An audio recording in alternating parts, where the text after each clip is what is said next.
Okay. Yeah, well, you know what? Let's just start. Okay.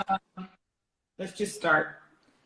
So yeah, like I said before, the topic is struggling with guilt due to illness. And in Laura's case, Laura, it's a chronic illness for you, right? Is it?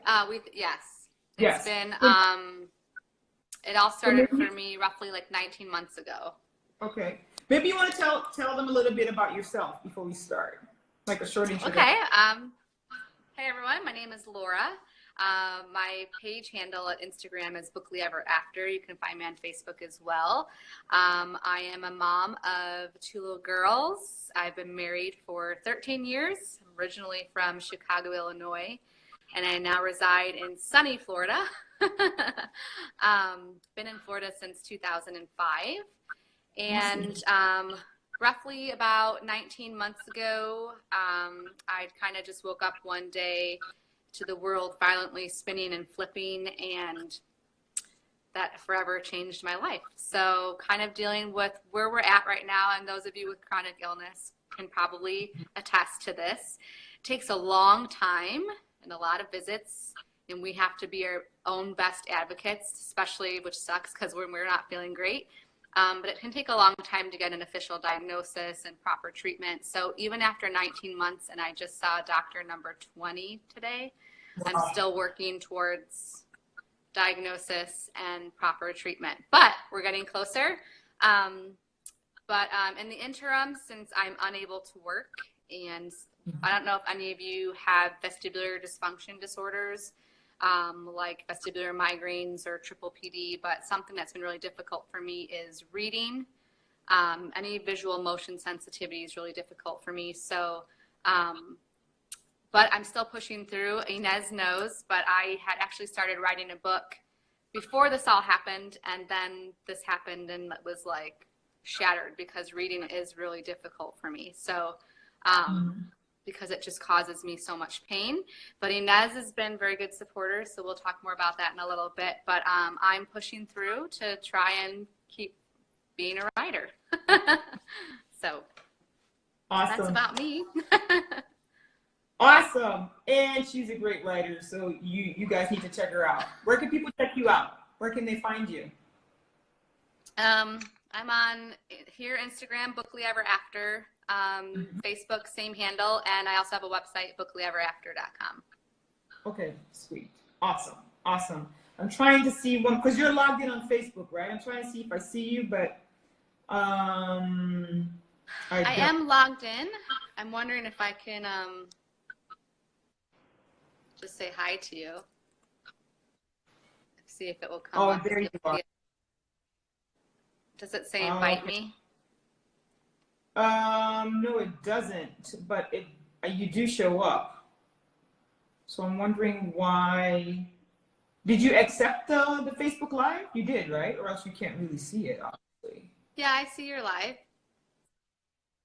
Yeah. I'm just wondering why I can't add you. That's so weird. There are people watching on Facebook. That's the thing. Okay. Yeah, I guess we'll just have to. Yeah, they are. There are people watching right now. Let me just pin you, and then people can see you. At least see who you are.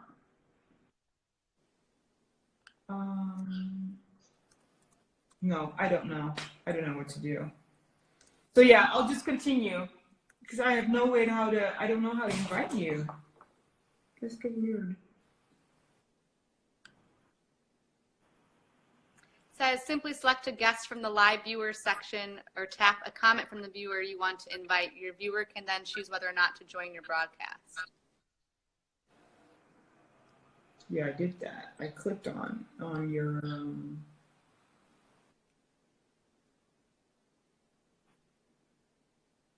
no.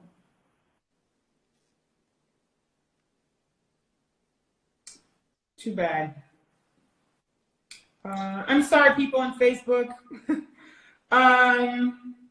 Yeah, it doesn't give me that option.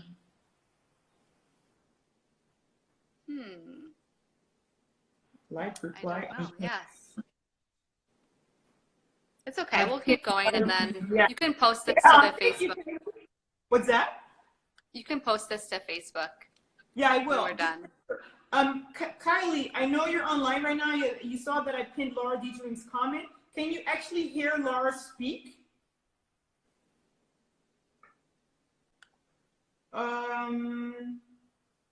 Yeah, because if they can hear you speak, at least they can hear you.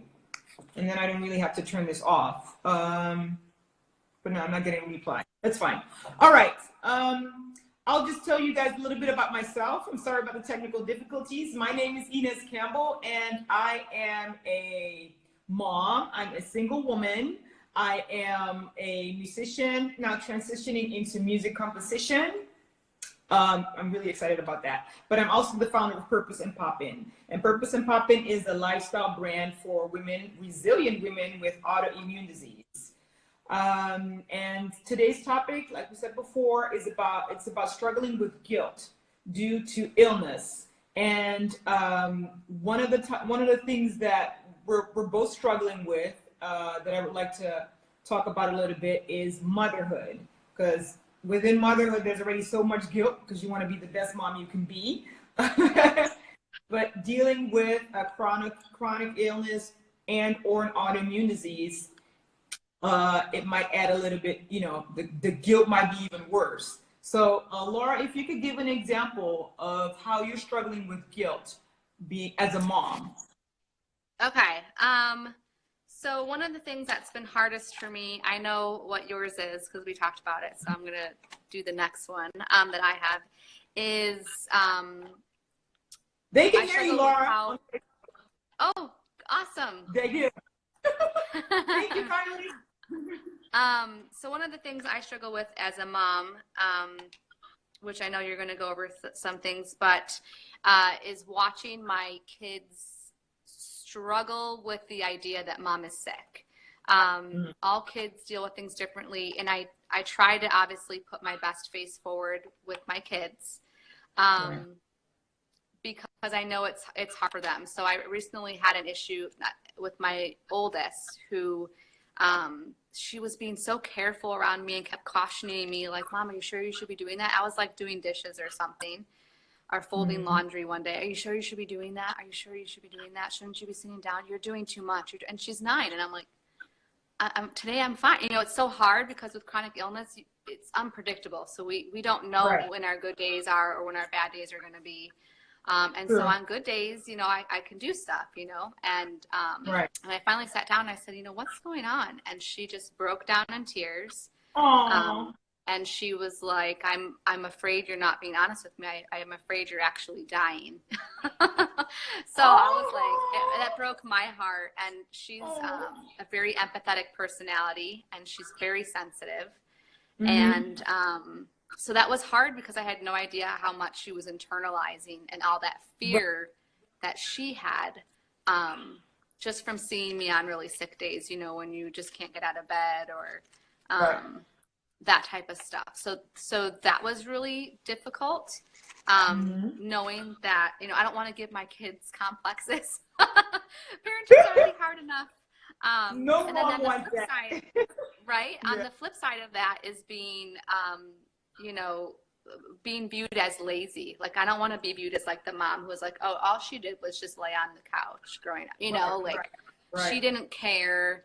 She just laid on the couch. And I know that those are all lies. And I know that when I'm up and able, I am a present mom. And even when I'm sick as a dog, I still push myself to do something or connect with my kids. But it's hard. And I did have those days where there's been a couple of days where I literally couldn't get out of bed and couldn't really interact with my kids. And we had to have my mother-in-law come over to come help the kids or whatever. And that's when she was scared that I was dying or something. So, Lisa is really relating with you right now.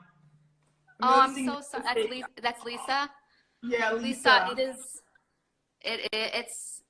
It's hard, and all I hope is that it makes them, more, just empathetic adults that are sympathetic as well, to other people's situations. And I kind of feel like at this point, my daughter might be some sort of physician. She's very interested in the human body and helping people. So I just hope it just makes them stronger, not, Right. hurt. Yeah. Yeah, I totally understand. And I'm agreeing with you. You already mentioned so many things that I experience as well. Because I have an autoimmune disease. It's called SLE, systemic lupus erythematosus. I still cannot pronounce that right, but it doesn't matter. And I deal with a lot of chronic fatigue. And that makes me feel guilty towards my daughter, because I don't always feel like the energetic mom. Like some moms are always like, they're always on fire, like, come on, let's do it, they're happy, and I'm sometimes way too tired to be that energetic mom. The fatigue is real. Yep. I'm telling you, the fatigue is real, and it starts already in the morning when you need to get up, So most of the times I'm faking it, just because I don't want her to feel that mommy is always tired. So that's my biggest guilt, that I need to take naps sometimes, which means that, I can't play as much as a mom who does not have this disease. So that's my biggest challenge, the chronic fatigue. Even at the playground. Do you feel like you're missing out on milestones or moments? Not necessarily, but I feel like I'm not fully in the moment, like sharp right there with her. That's what I feel guilty about, because when you're dealing with the fatigue, you I don't always feel like I'm fully 100% present, because I'm not fresh, sharp, and clear. The brain fog. I think that they can call that sometimes, that disassociation a little bit. I think they call it Alice in Wonderland. A little bit. Yes, Alice in Wonderland. We're there, but we're kind of out of it. Yeah, all day, every day. Yes. If anybody's wondering, I'm drinking roasted dandelion tea, because I was telling Ines really quick, don't mean to sidetrack, but if you see me drinking this, I'm sorry. It's roasted dandelion tea, and it's because I had more x-rays today, and that kind of helps get radiation out of your body. So in case you're like me and have tests done all the time. So yeah.